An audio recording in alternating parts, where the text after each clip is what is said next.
Tonya, you ready to go? Yeah. We are now broadcasting to all attendees. Welcome, welcome, welcome, guys. I'm excited to be here with you this evening on this evening's edition or this month's edition of Benchmark Wine Group's Raid Your Cellar. With me, DLynn Proctor, Director of Fantesca Estate Winery, and a dear, dear, dear friend of mine, Miss Tonya Pitts. We are excited to talk about three wines from our estate on Spring Mountain. You know, we've been around since the 2004 vintage, and we've been very fortunate to make some amazing wines that we've shared with guests and friends and members of the estate, folks all over the world for the last, almost 2 decades. And we've really been having an amazing time. And, this year we've had a great opportunity to be able to virtually share these wines with individuals that may not be able to make it out to California, may not be able to make it out to Napa Valley and up to Spring Mountain. And of course, over the last couple of weeks here on Spring Mountain, we've had some unfortunate events, but we do look to getting those great things behind us, those awful things behind us, and getting into the great fall season here, getting some estates and some wineries and vineyards back open, and getting folks back to visiting St. Helena and Spring Mountain. But until then, I decided with Benchmark Wine Group for this evening's edition of Raid Your Cellar that we're going to bring these wines to you.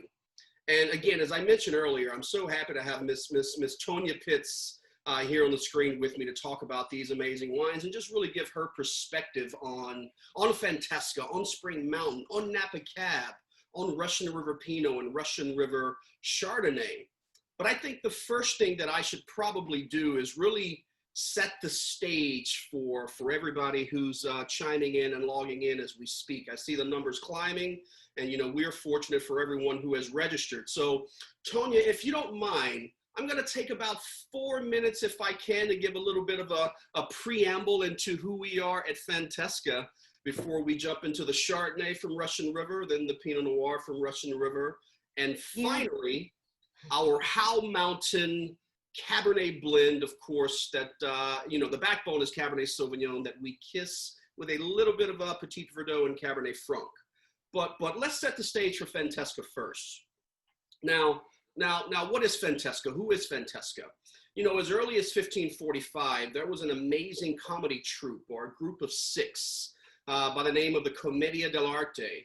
And they would perform throughout the Tuscan hillsides, and really their shtick, Tonya, if you will, their shtick was to make fun of the rich, make fun of the powerful, mostly the English of the time, and really do that type of slapstick comedy, if you will, as this group of thespians. And they were really so good at what they did that they gained acclaim all throughout the Tuscan hillside and throughout the Italian Riviera, on throughout the rest of Italy, of course, into France. And of course, the English had heard about what they'd done so well because, the English would never put a woman on stage. It was always a man in makeup and a wig, or a eunuch, makeup and wig. But not only would the Italians put a woman on the proverbial stage, if you will, they often made her the titular character. And this particular character name was La Colombina. But Colombina's alter ego, her name was La Fantesca. And when she became her alter ego, La Fantesca, that's really when she would gather and grasp, if you will, the attention of the Harlequin. Now, we know a lot about the Harlequin. We know about the Harlequin diamond pattern. We know about those amazing shapes that we've known about through the history of the Commedia dell'arte. And when La Colombina would become her alter ego, she would often adorn herself in form-fitting clothes of the time, but this beautiful red pattern, and of course with the Harlequin diamond crested into each of the adornments, if you will. If you can see, I forget these screens are backwards. If you can see over my shoulder here, I've got an amazing 3-liter and 5-liter of our Fantesca Chardonnay. You've got the 2018 Russian River Fantesca Chardonnay in front of you, and you can see this beautiful silk screen, of course, of the Harlequin pattern. And behind me, you can see Lady Verona, of course, maybe not as tightly as you'd like. That's a 5-liter. I don't want to have to bring it to the screen, but you can also see this beautiful 5-liter of Lady Verona, aka Lady Fantesca, in her adorned and form-fitting Harlequin pattern outfit, if you will. So The beautiful thing about the Commedia dell'arte, Tonya, is the Commedia dell'arte throughout the 1700s and 1800s, not only would they go on to inspire what we know of today as modern day comedy, think the Three Stooges going forward, they would also go to inspire what we know of as modern day ballet. Think of the moves and all the twirls and pirouettes. Ladies, forgive me if I'm getting these names wrong. Think about all of these twirls and pirouettes, if you will, that modern day ballerinas do. And most importantly, the Commedia dell'arte would go on to inspire what we know of as the Cirque du Soleil. So the proprietors, Dwayne and Susan, knew of this story. They were really big fans of the Commedia dell'arte, and they decided to, of course, name their winery with the 2004 vintage after this character that Susan Hoff loved so well. This character was smart, this character was sexy, but at the same time, this character was very, very unpretentious. And look, I can say a lot of those same wonderful epithets about you, Tonya. Very happy to be here with you. And I think we want to hear a little bit from you. You're a pro, you've been at this beautiful wine game for about 30 years, and you've done some amazing work. So I'm happy to be here with you. I'm happy to be here with you as well and have these absolutely delicious, beautiful wines from Russian River, from Napa Valley, from Howell Mountain and Spring Mountain, and produced by our dear friend Heidi Barrett as winemaker for these wines. And, you know, the first thing for me is that when not just this time, but every time, there's this thread that runs through the wines that she produces or has a hand in. And while we have sense of place, it's as though there's this kiss that's there, that you know that she's there, and it's something that she's helped to put into fruition, although it's all about the place and the site. But the wines are just that. They're really beautiful, really fresh, really bright, really sexy, lots of layers, and really very, very in depth in all their forms and layers of flavor profile. Am I talking about myself? Yes. I love it, Tonya. I love it. I am. But I've been in the industry for a really a long time, and I've done all sorts of things. I started out as a host, and worked my way up to a manager and a AGM general manager. But in the midst of all that, it was always wine. But I never thought that it would be something that I would do, and here I am. And so the majority of that time has been spent as a sommelier or a wine director. And so I love these wines so much. And if we want to just dive right into it, are we going to just go and dive in? I think we are. First, I want to make sure each of our guests have their wines ready to go. We're going to start with the 2018 Russian River Chardonnay. Now, I'm going to set the stage one more time. We at Fantesca are perched at about 450 to about 700 feet of elevation on Spring Mountain. We own 53 acres there, but we have 10 acres of planted Cabernet Sauvignon on our 10 acres, Clone 4, Clone 6, a little bit of Clone 337, some Clone 8. But our Russian River Chardonnay, of course, and our Russian River Pinot Noir, hence Russian River, do not come from Spring Mountain. They do come from Sonoma, just across the Mayacamas Mountain Range, down through the Santa Rosa Plain into the Russian River Valley. And we are very fortunate to be able to source some amazing fruit from the Bacigalupi family, the Martinelli family, the Ulysses Valdez family, rest his soul.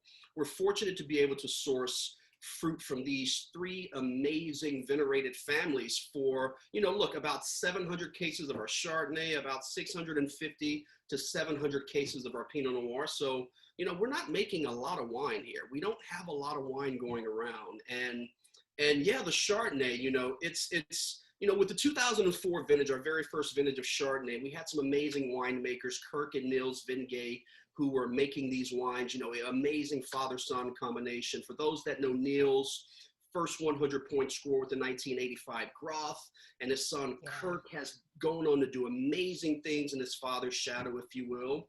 And then we just went in a slightly different direction with the 2008 vintage of all of our wines. And that's when Heidi Barrett joined our stable, if you will, joined Fantesca as chief winemaker. And Heidi's precision with the Chardonnay, her only Chardonnay, Heidi's precision with how she crafts these wines is really, you know, nothing shy of extraordinary. These wines are absolutely amazing. So I hope everybody's got the Chardonnay in their glass and is ready to taste, because Tonya's going to dive in first, and everybody else, you know, throw your questions and your comments in the chat.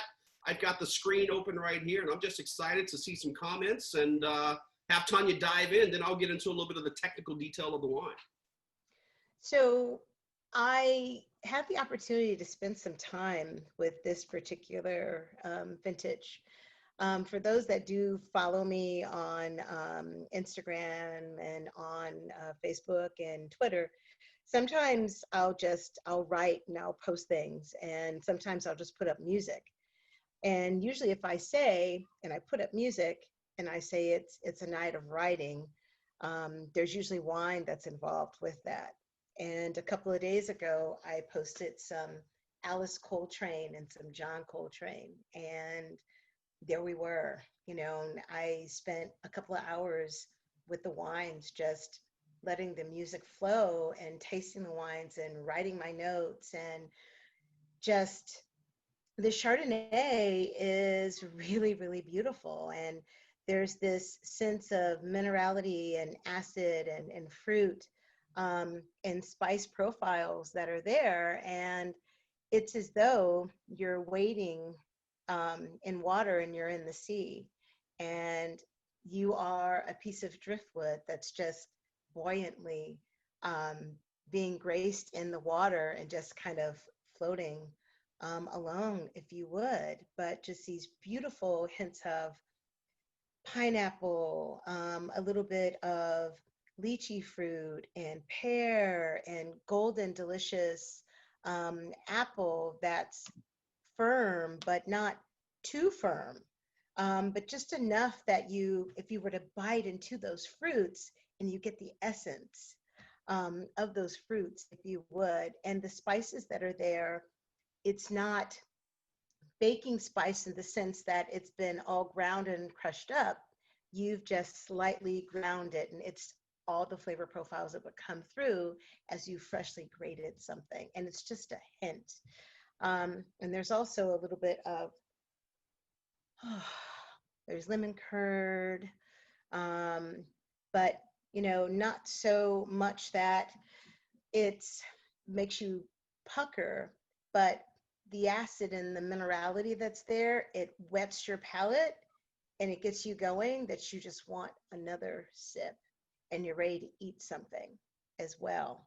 I could see this with oysters, and you could also have this with fish or pasta with a cream sauce and be really very happy. And just to throw this out there, some stuffed or baked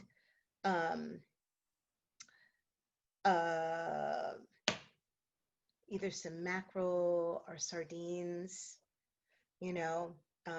It also makes me think of Spain as well, which I know most people are like, Spain? It's like, yeah, go get yourself some fish in a grill. I mean, yeah, fresh seafood. You know? Fresh seafood with Chardonnay with high acid. I mean, of course, of course. Now, it's funny, Tonya, because it feels like you're describing an old world wine, and you're not describing an old world wine at all. You're describing California sun-kissed Russian River Chardonnay.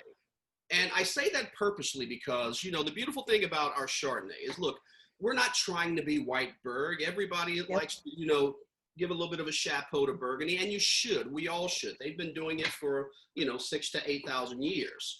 But the beautiful thing about about our Chardonnay. Yes, it does give a chapeau to the old world. It does have this beautiful, bright acidity. It's not as ripe as other Chardonnays. There is no mallow. There's no mallow on this wine. I mean, it's beautiful, just under ripe tart green acid, you know, that Meyer lemon, that kaffir lime kind of component. But at the same time, it still gives you the California fruit. It gives you that orchard fruit. It gives you that pomacy, you know, think Fuji apple, think stone fruit like apricot. It gives you the DNA that you would expect from the Russian River, but it doesn't give you the oak. It doesn't give you the weight.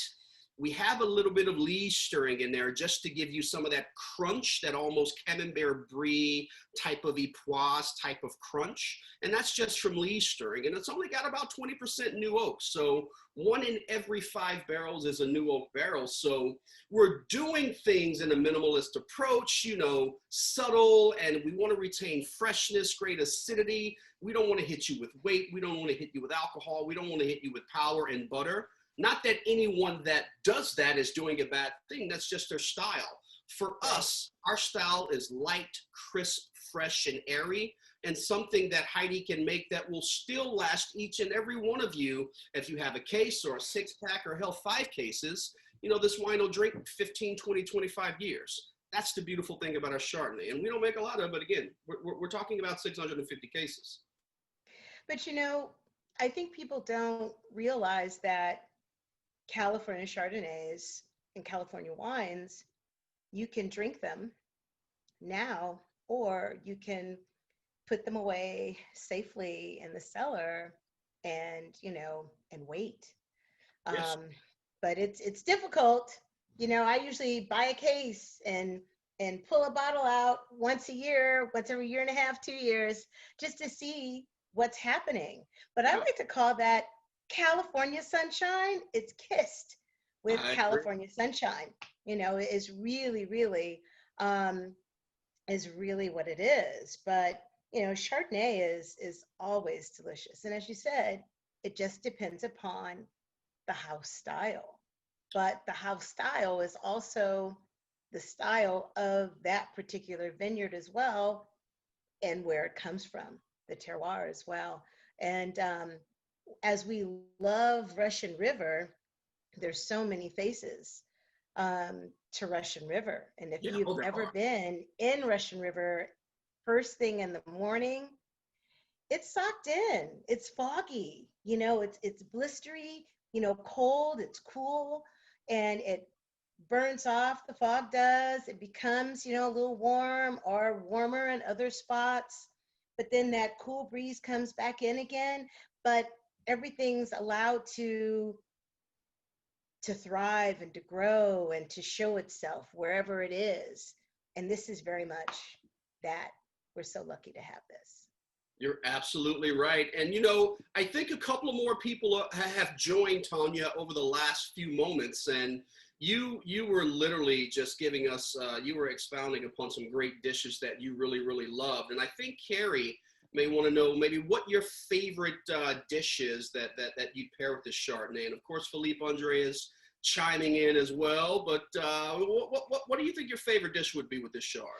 You know, someone said lobster. And if we were going to do this with steamed lobster, the drawn butter that we would have on the side, we would like to have lots of that, and grilled bread as well. And we'd be really happy. And you think, oh, you know, butter and bread and then the richness of the lobster.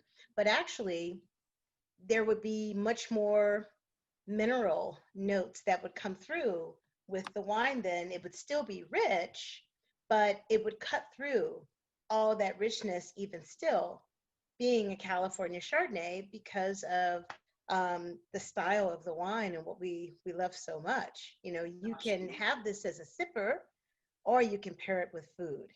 And I think this is quite easy to go through on its own without food, but you know. I think so too. Well, hey, look, with that, I think we're going to move into wine number 2. So wine number 2, also 2018 as a vintage, just like the Chardonnay. And whether you want to call this a sister wine or a brother wine, of course, Chardonnay to Pinot, they come from the same ethos. They come from the same stable. They come from the same DNA. only this happens to be Pinot Noir from the Russian River. Made with the same care, made with the same finesse, and made with the same, again, ethos, the thought of mind that we do with our Chardonnay. We're fortunate to source from the same family vineyards, of course, Pan Bacigalupi, Martinelli, Georges Block, of course. I've got the 18 right here with me as well. I've actually corvened a bit of an older vintage here. You guys have 18. I'm sipping on some 13 because we were very fortunate back in January, unfortunately, before the world shut down, but we were fortunate to taste through a tranche, two different tranches, if you will, 13, 14, 15, then 16, 17, and 18, just before we released the 18 in April. And wow, you know, I'm a big fan of the 13 vintage. Heck, I love the 15 vintage.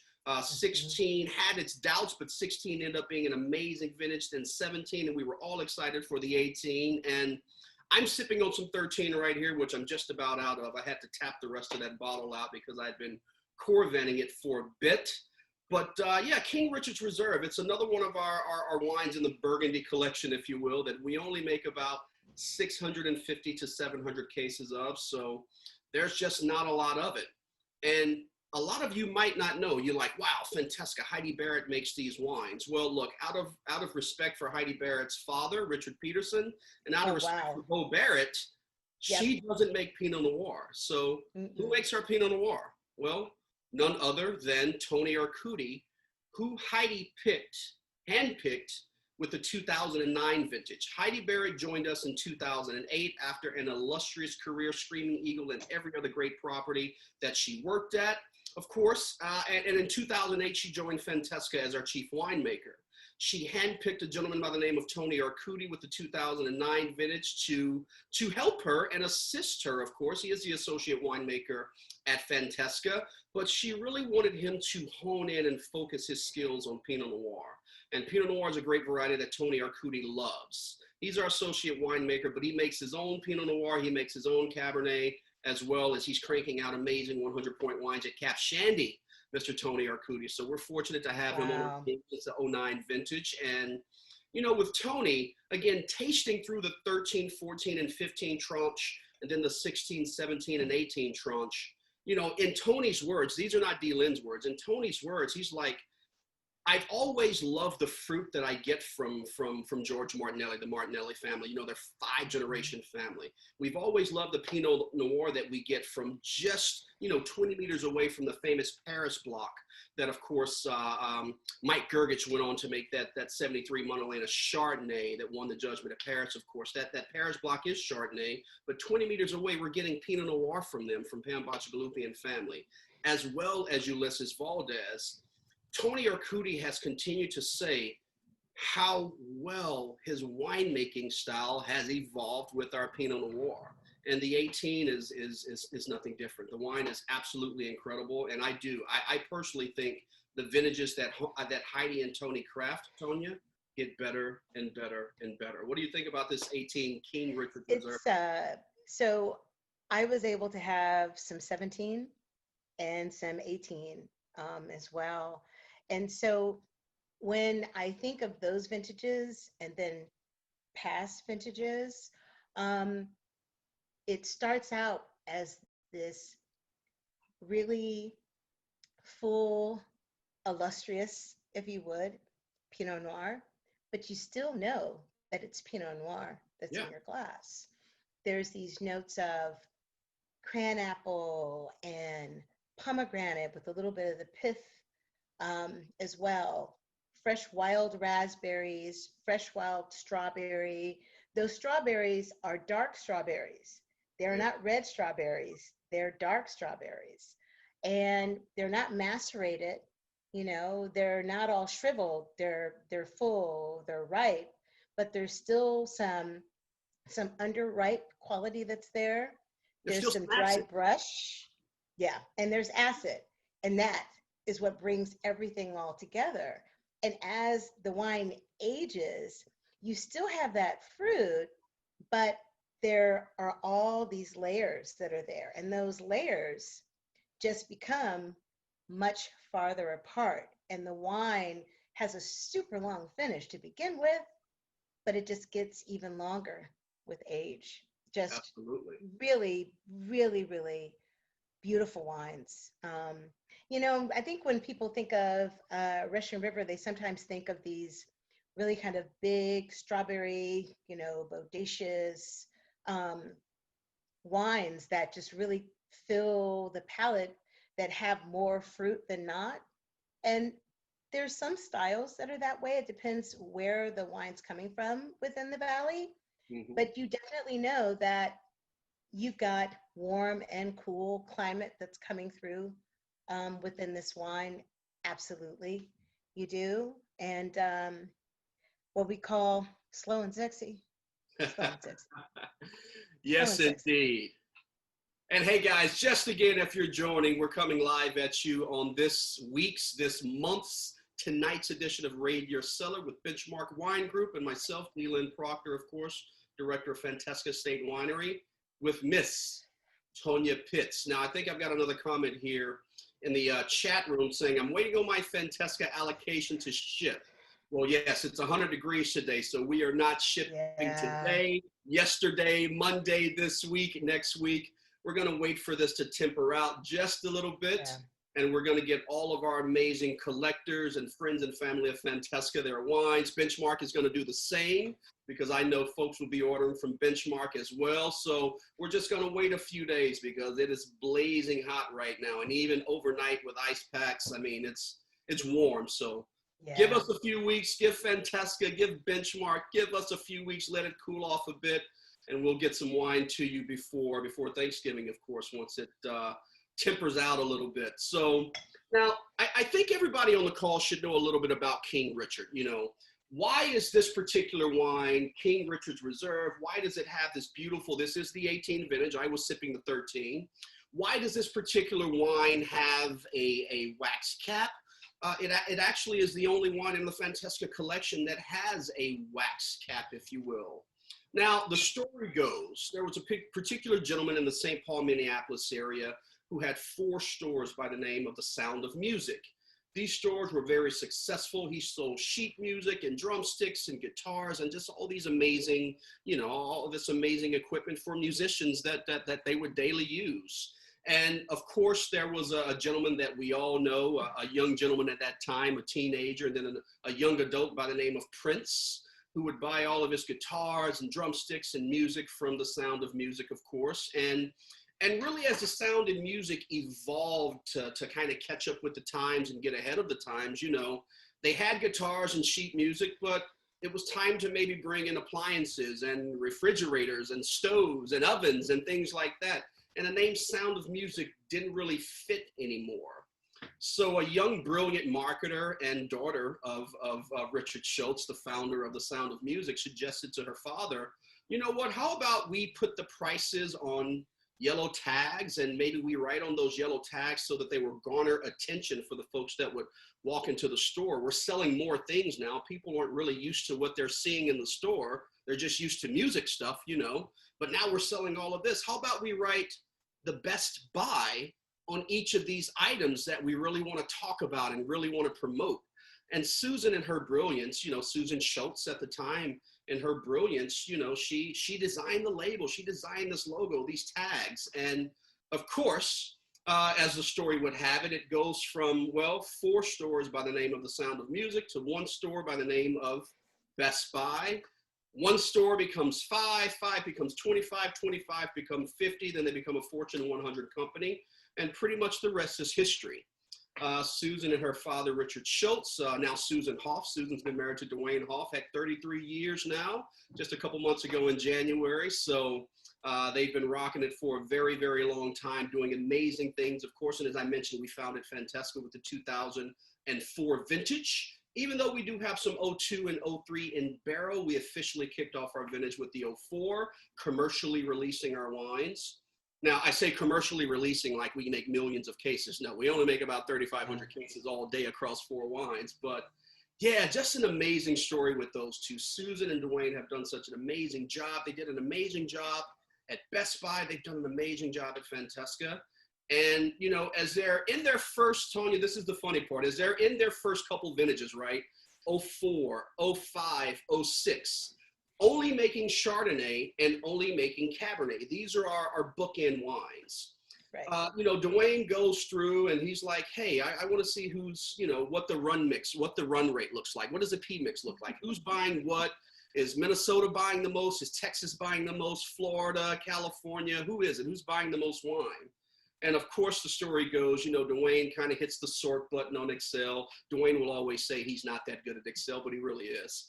He hit the sort button on Excel and he kind of murmurs under his breath, damn it, Richard Schultz is buying all the wine. So it's not all of it, but you know, he's buying a big chunk of wine. So Dwayne tells a story that he leaves his father-in-law's business, Best Buy, to strike out on his own, of course, and found and form a winery just to see Richard Schultz at the top of the chain buying wine. So, you know, Richard Schultz is not the biggest fan of Cabernet, even though he would buy it and give it to his friends. He likes Chardonnay, but he really, really loves Pinot Noir. So what Susan and Dwayne decided to do for father and father-in-law was create a wonderful homage wine for him. He is the king. He is the patriarch of the Schultz family. And again, it's the only wine in the Fantesca collection that has this beautiful red wax cap, you know, like the famous bergs of the world, whether Loire or Dauvissat or Ravenot or Right. all the greats you guys out there know very well. But we do this on our Pinot Noir, the 2018. And Tonya, I think you might have had an issue. We might have to get Greg Lambrecht on the line from Corvin, because I think you were going through that wax capsule with your Corvin and you snapped your needle. You got to be careful. I did. I was like, okay, I don't have time to fix this right now. I know I have another needle, not quite what I would need for this, but got to work on that. No worries. No but worries. That's okay. That just means I'm gonna have Pinot tonight with my fish. So yes, you will. You can open that with the trusty waiter's friend and have you a little bit more of that 2018 Russian River. That's exactly what I did. I already opened it. So Tonya, what do you think? What do you think about the 2018 vintage as a whole for Chard and Pinot coming out of Sonoma? I think that it was a little bit of a warmer vintage, but it was really kind of perfect. You know, as I go through and think about the notes and the wines that I've tasted, whether they were finished wines or whether they were out of the barrel, they are, each year, the wines just get better, even out of barrel, to the point where it's like, do I really have to wait? Can you just go ahead and bottle it now so we can just go and sell it and drink it and all of that stuff? I know that there's such thing as global warming. We all know that, but that's when everything kicks in to being a fantastic winemaker and making sure that everything is as it should be in the vineyards. Yep. And that might mean, you know, using the same barrels, make of barrels, but slightly adjusting the toast. That might mean that you're going to use barrels that you already have as well and blend different barrels that you have as well with different toasts, and just to make sure that things are as they should be, and so that your client and the winemaker and everybody's happy and the wines are what we want, and also show the vintage, but also show the wine and the house style. And so having had these wines pretty much since the beginning, really, really, really, really happy. And there's lots of life and longevity.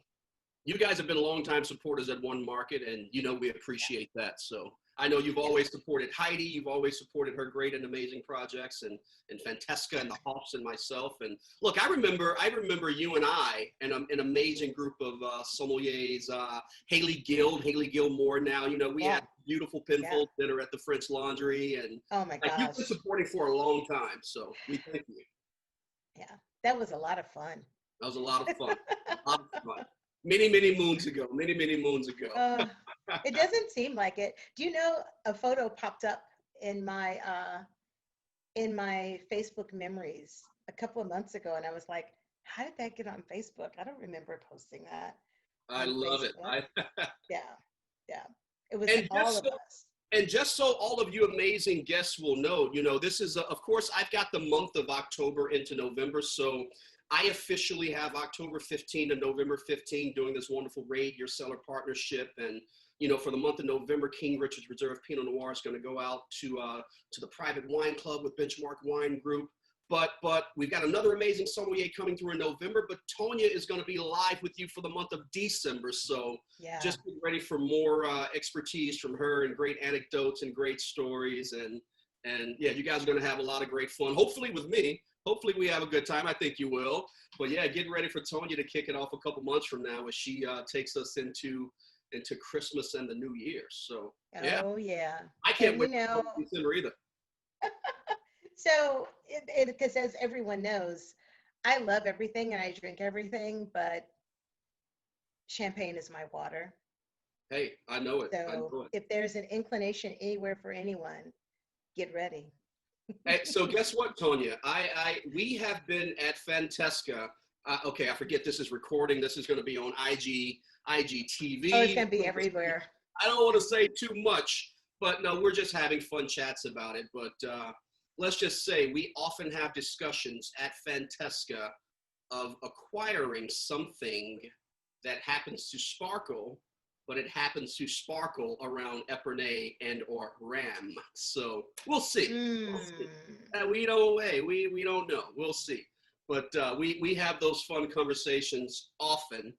But we know you love champagne, and you never know. There may one day be a Fantesca Estate Winery champagne from hopefully IE or Qui or we don't know. We'll see. We'll see. You're speaking my language. That's also the language of love. Yes, it is. Well, look, we've got one more wine to go in the Fantesca collection. Well, we technically have two more to go, but only one of those are available. You know, we make an amazing estate Cabernet, which I think most of you on the screen know and who will watch this later. Heidi Barrett crafts an amazing estate Cabernet from 10 acres of our vines planted on the property on Spring Mountain, the AVA that was founded in 1993. Even though for us, Spring Mountain has been a district that has been around forever. It just got its official recognition in 1993. But we make this beautiful, bright red fruited estate Cabernet, only about 400 cases. That's, heck, on a 3-year waiting list now. I do know that Benchmark has some, and of course the wonderful ladies and the wonderful team at Benchmark will confirm, but I've often seen, you know, 8 come through Heidi's first vintage, 10, 11, 12, even though we made about 100 cases of the 11. Guys, forget that 11 was a bad vintage. It was cold and wet. You're darn right it was cold and wet. An amazing old world Bordelais, you know, this beautiful kind of crisp graphite. You know, think about Spring Mountain is all basalt and andesite anyway. It's volcanic soil, so a lot of minerality in that 11. So I've seen Benchmark talk about and send offers on these old estate Cabernets before, so you might get lucky. But we won't get to taste that today, Tonya. What we will get to taste is our 1100 case production, all great things. The 2000, and I've actually got some of this in my glass that I poured now. 2016, all great things.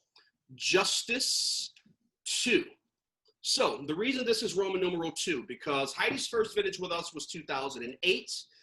Her associate, she handpicked Tony Arcuti's first vintage with us was 2009. And Heidi and Tony knew then, look guys, you make a little bit of Chardonnay, you make a little bit of Pinot, and you make even less estate Cabernet from Spring Mountain. We need something that kind of expands your portfolio, gives your portfolio some bandwidth. And us being able to select fruit from every other high elevation AVA was something that we really all agreed on.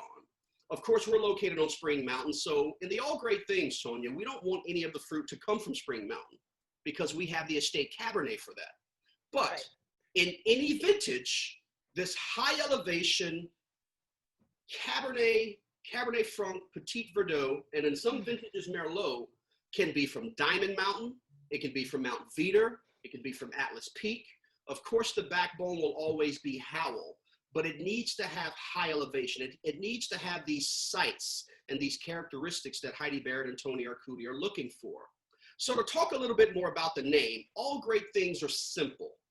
And many of those things can be, you know, can be pronounced or confessed or talked about or expressed, more importantly, with a single word. Those words or expressions, or we like to say virtues, those virtues are freedom, justice, honor, duty, mercy, and hope. The 09 was freedom, the 10 was justice, the 11 was honor, 12 duty, 13 mercy, and 14 hope. And thankfully, because the world didn't end in 2014, well, we continue to make wine 15, 16, 17. So we started those virtues or those expressions over from the beginning. And the 2015 became freedom again, Roman numeral 2. And now we're drinking the 2016 justice, Roman numeral 2, justice 2, all great things. Colloquially, Tonya, we say it's the AGT. AGT 16 justice. And of course, the backbone is Cabernet Sauvignon from Howell Mountain. And it's going to be kissed with a little bit of Cabernet Franc and a little bit of Petit Verdot, anywhere from 6 to 4% of each of those. But the Cabernet Sauvignon, of course, is the backbone. And what Heidi has always been amazing at is blending. So Fantesca is her sense of place by blending our 10 blocks and our 10 acres of Cabernet. All great things is her sense of style by blending the best vineyards that she loves and has worked with over her 40-year career here in the Napa Valley from a high elevation. What do you think about this? I think it's absolutely delicious. It's really, really beautiful. And when we say all great things, it's all great things in a glass that we love about California Cabernet and the other varietals, red varietals that are grown in California, but also that we find in Napa Valley. There's a lot of experimentation that's happening now with Petit Verdot, and there's always been the outliner of Cabernet Franc as well, but it's just the correct proportions within to make, as you would, structure and a frame for this absolutely delicious base of Cabernet Sauvignon coming from Howell Mountain, because Howell Mountain is another one of those. There's so many faces to Howell Mountain. You know, there's this strong, stoic side. There's this, you know, flirty and really life of the party side that comes through. And then there's this, I am who I am, and you must follow and be who I want you to be. That comes through as well. But it's all of that. But it's just, it's so beautiful. And as we call it poetically as justice, and it is justice.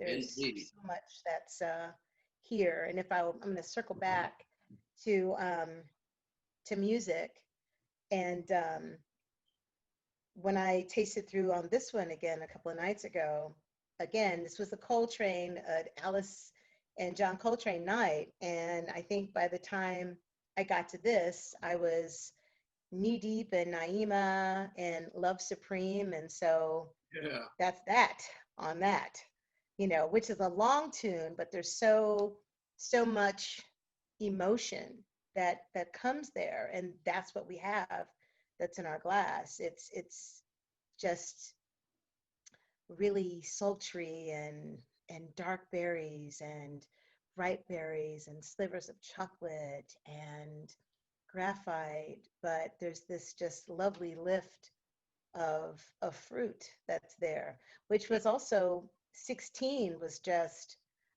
hey, how you doing?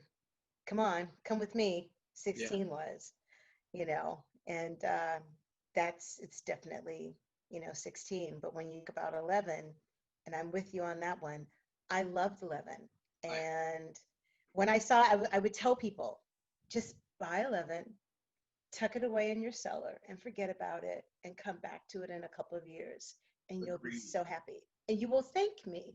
And I've had that happen, you know. So if any of you happen to find some 08 and some 11 Fantesca, all great things or cab, buy it. You will be so happy. I agree. And hey, look, the beautiful thing about Benchmark is Benchmark has got a few of those back vintage wines in the building. So I think one of the lovely marketing directors there and sales ladies at Benchmark Jen has attached a link for everyone in the chat. And of course, once this goes on the IGTV and YouTube, and look, you guys are going to get all the information you need. Trust us, trust Benchmark, trust everybody. You'll get all the info that you need. But yeah, there are some goodies that are floating around Benchmark's site. So we'll be able to get some of these back vintages to you. Now, look, I've been excited with this tasting. I've had some back vintage King Richard's Reserve 2013. Wow, I had some 11 Honor in my glass as well, 16 Justice 2.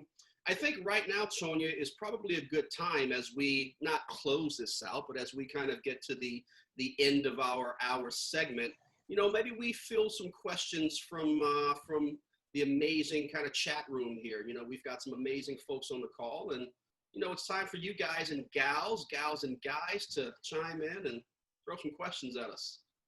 Oh yeah. Come one, come all. Come one, come all.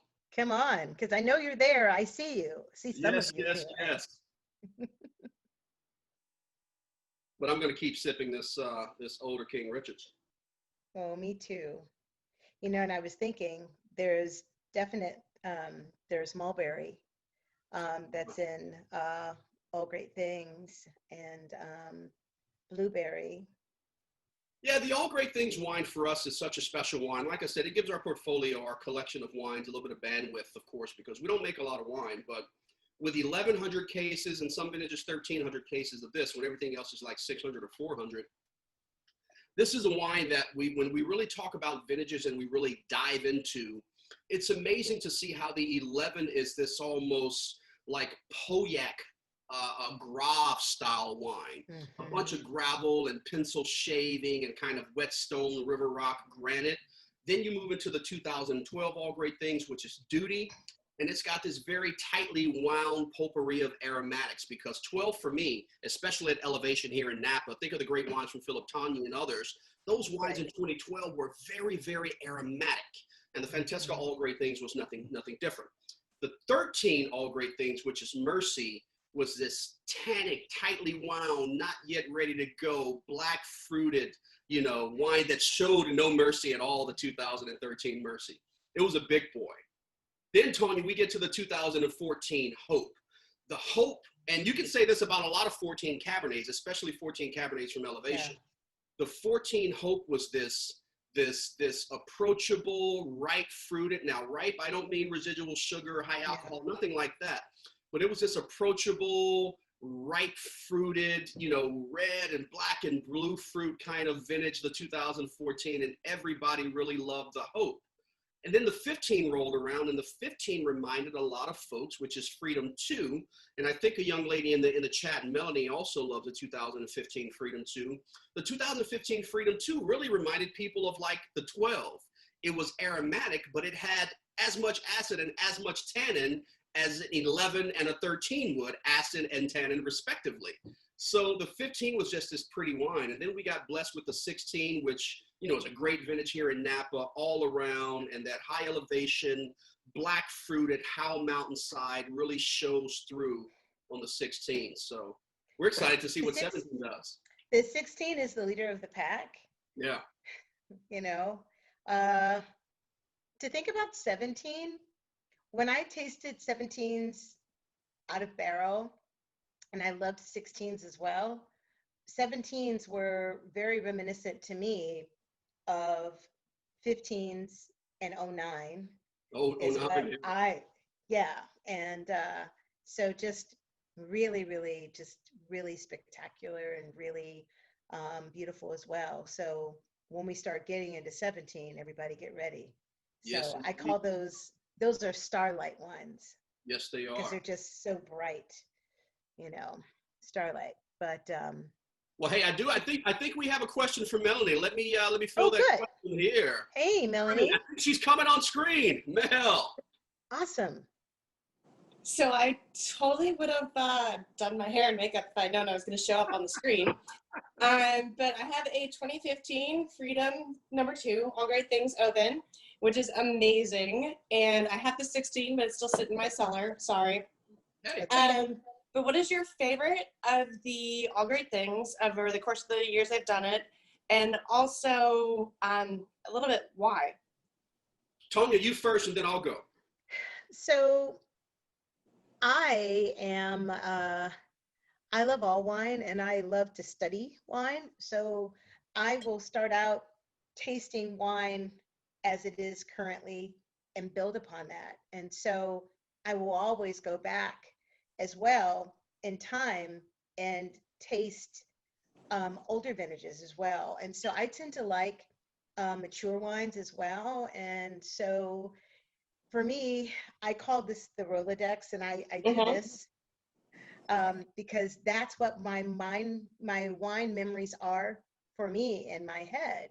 And so I like to go through and retaste wines and create new memories to add to the old memories that I have already previously from those wines. So I'm almost building a book or portfolio, if you would, of that wine, of those vintages, and to add to the story of talking about that wine, that winemaker, and that particular place.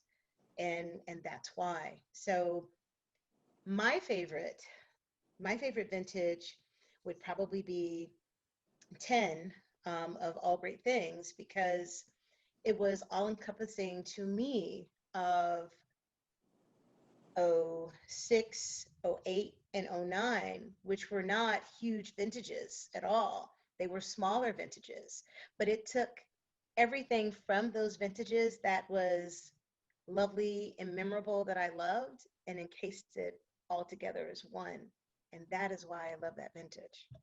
So, dark fruit, chocolate, espresso, brambled fruit, if you would, but this minerality and acidity and this lift that just kept going. And I also loved it because I could pair it with many different dishes as well.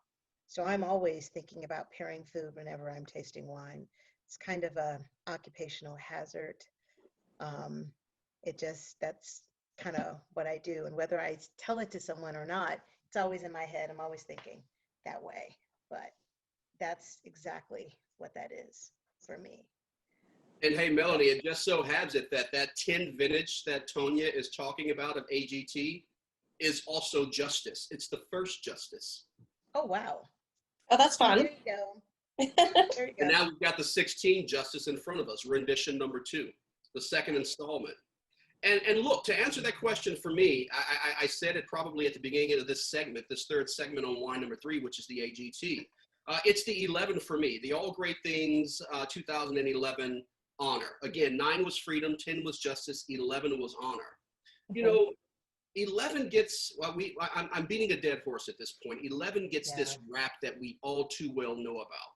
But what a lot of folks don't realize about the AVAs here and the microclimate that is Napa, and each of these AVAs and their macroclimates, yes, in a cold and wet year, this is what folks in Champagne and in Bordeaux and in Burgundy deal with all the time. So it's all about what the winemakers don't do, Let the fruit be the fruit. Pick the fruit when Mother Nature tells you the fruit is ready. It's going to have a lot more acid. The sugars and the phenolics will not be as ripe as they traditionally would be in a vintage like 13 or 16 or 19, any of those great vintages. Not that 11 wasn't a great vintage, but what people deem as classic vintages. Let the wine speak to what Mother Nature does to it that year. I don't care about critics. I don't care about scores. Yes, I mentioned Tony Arcuti's great point scores at Cap Shandy because he's doing amazing work. But if you notice, I've not set a point score about Fantesca yet because we don't submit our wines for ratings. Melanie, we want you. We want the amazing sommeliers. We want the amazing collectors and consumers to buy the wines for what they are. The fact that you enjoy them, the heritage of Fantesca, the heritage and history of Heidi Barrett, and what Mother Nature does. So we don't rate our wines. We haven't. We never will. So the 11 All Great Things Honor speaks to me of a wine that was tried and true. It saw good times and bad. The 11 it did, and what the Cabernet was in the 2011 vintage was this beautiful kind of. I don't have the wine in front of me to talk about it because I finished it, but the 2011 for me was lot of wet stone, a lot of gravel, a lot of that prettier side of Napa that we don't really see because we're used to the ripeness. We're used to the handling of the wine. And the 2011 was a vintage that you just had to get the fruit off of the vine and just let the winemakers do the rest. Let the ferment do the rest, I should say, not the winemakers. Get the fruit off the vine, get it into the winery, and let the ferment do the rest. As simple as that. And the 2011 vintage, we put in, it would have been an élevage for about 20 months, about 30% new oak on that. All great things. That it had a lot of Merlot in it because Merlot found some ripening that year in the 2011 vintage. A little less Cabernet, but it was kissed with Cabernet Franc and Petit Verdot. And that 11 honor was about as close to, you know, and look, we're not trying to be Bordeaux. I'm not trying to be Bordeaux. No one's trying to do that. But it was about as close to a Ponte Canet fifth growth style as the 2011 All Great Things got. It was just a pretty wine with great acidity and this wonderful kind of whetstone, granite, graphite, river rock characteristics. So I'm a big fan of 11. Buy 11 if you have it, but hey, also buy 13 and 14 and 15 and 16 and all the wines. So buy all the things, You make me really sad that my first one is the 2012 and not the 2011. But I will also say for those that aren't familiar with the All Great Things wine, can you talk a little bit about the cork quotes or whatever they're called? Because I absolutely love the little cork fortune cookies that Fantesca does. They're so much fun to collect. So the brilliance of the women that have come through Fantesca, if you will. First and foremost, our estate, not the winery, but the estate goes back to 1860, owned by Carolyn Bell, woman number one. Hannah Weinberg came through in the 1880s through the 1900s, woman number two. Prohibition happened, a couple world wars, the modernization of Napa, and then Susan and Dwayne get their hands on the last 53 acres of Carolyn Bell's original dowry. So Susan, woman number three. Susan and her brilliance creates basically Best Buy with her father, her brilliance. Then woman number four comes along, Heidi Barrett in 2008, starting to make our wines. Woman number five then graces us with these wonderful quotes that we get from the Fortune Corkies. And woman number five happens to be Susan's daughter, Susan and Dwayne's daughter, Chelsea Hoff. This is a decade or so ago. They're eating Chinese takeout. And Chelsea, as a teenager, says, "Hey, Mom, hey, Dad, has anyone ever, you know, took a fortune cookie or taken a fortune cookie and instead of calling it a fortune cookie, put the fortune on the cork and called it a fortune corky?" And Susan and Dwayne say, "We have now." And they immediately trademarked it. You know, it was immediately, granted, they filed for copyright, of course, and it's ours. So since then, you know, the entire team, we get together in March every single year, and we make the final decisions to go out in April. And of course, we pick 20 amazing quotes from figures, famous figures that you know, but also from members of Fantesca who submit Jan, Feb, and March. We look at these in March, we make the final decisions in April, kind of like a March Madness bracket. And yes, that's how Fortune Corkies came about, the brilliance of Chelsea Hoff. Yet another brilliant woman in the Fantesca lineage, if you will. From Carolyn Bell to Hannah Weinberger to Susan Hoff to Heidi Barrett to now Chelsea, who's an amazing winemaker herself. So yeah, that's the story of Fortune Corkies.